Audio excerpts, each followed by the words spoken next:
this morning and purchase something intentionally to let the community know we are not going to be intimidated and scared to come eat and patronize our restaurants in our community. I also had a chance to speak to Councilman Marquise Harris Dawson's office.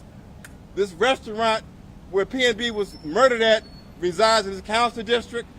We called for the council member to introduce a reward immediately. The council member said yes. He's in the process of doing the paperwork now to ensure a reward is offered, because certainly this is one of the most heinous crimes South LA has ever witnessed.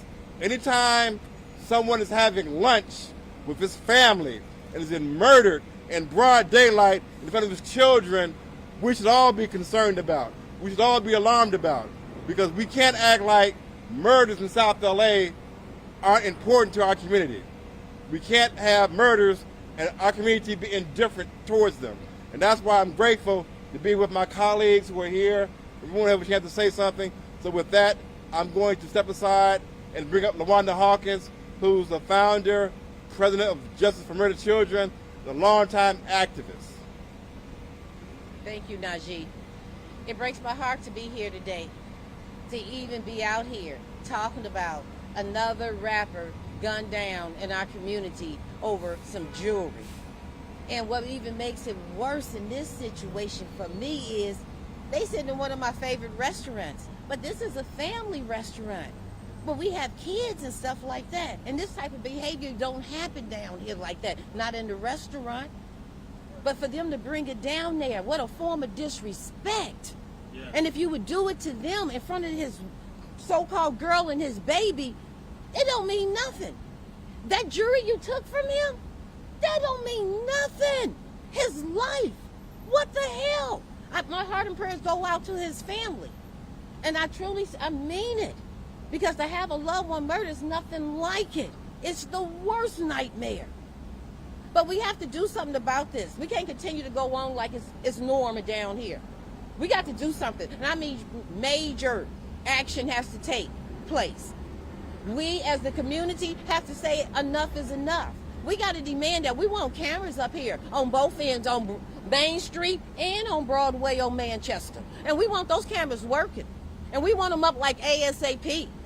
Because, see, these cameras will tell us who these people are coming in our community pulling these triggers every damn day and night.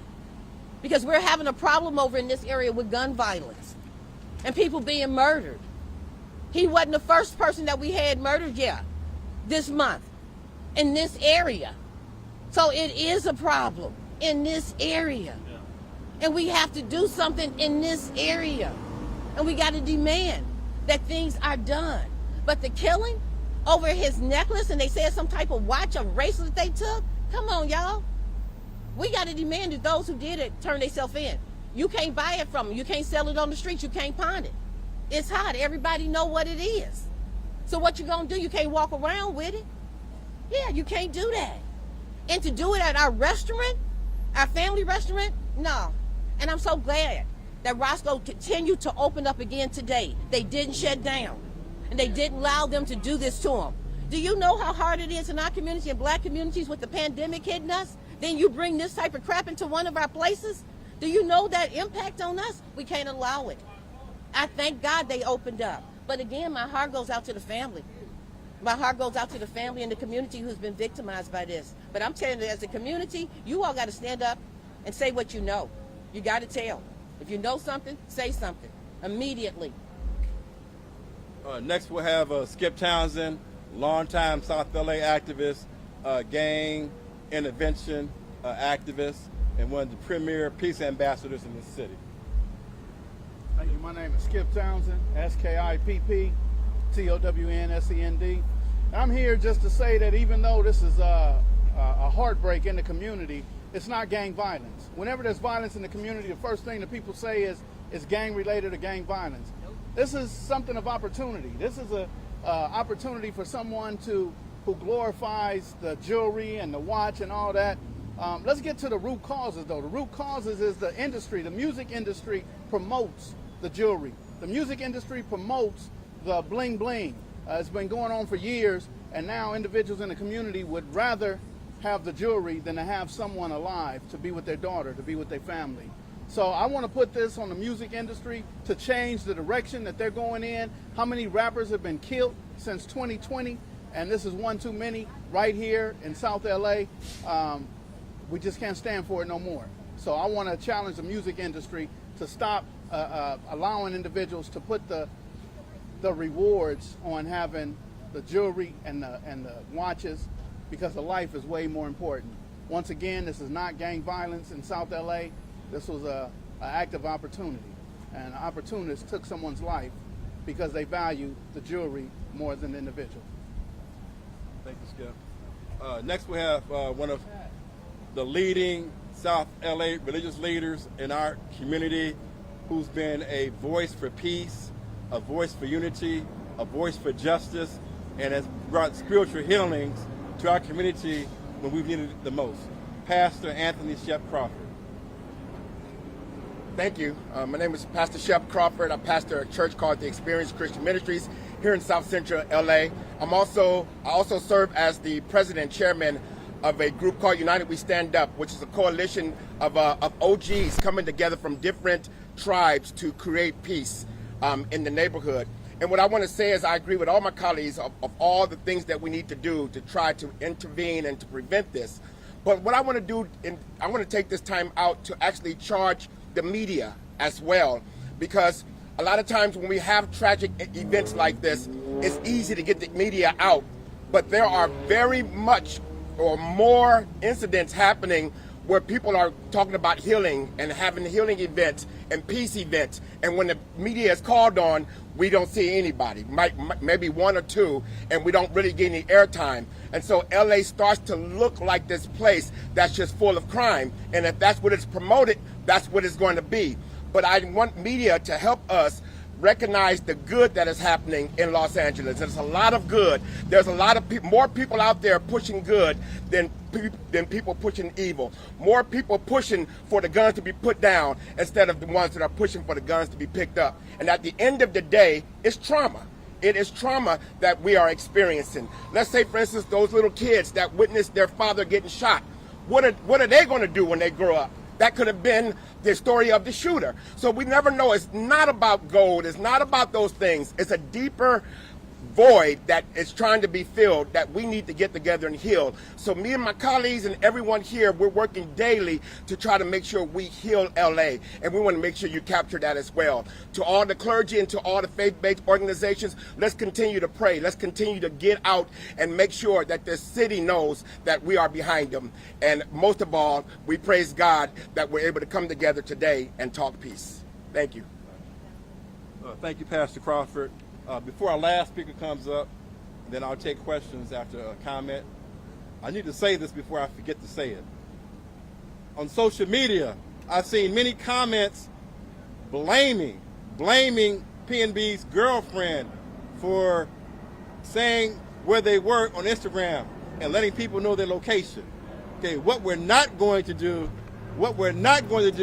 is have victim shaming, because she's a victim.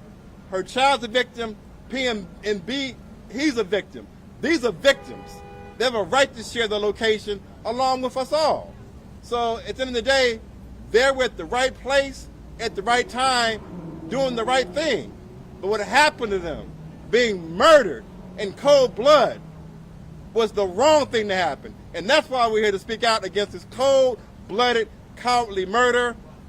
We've called upon our Councilman, Marquise Harris Dawson, to introduce a reward.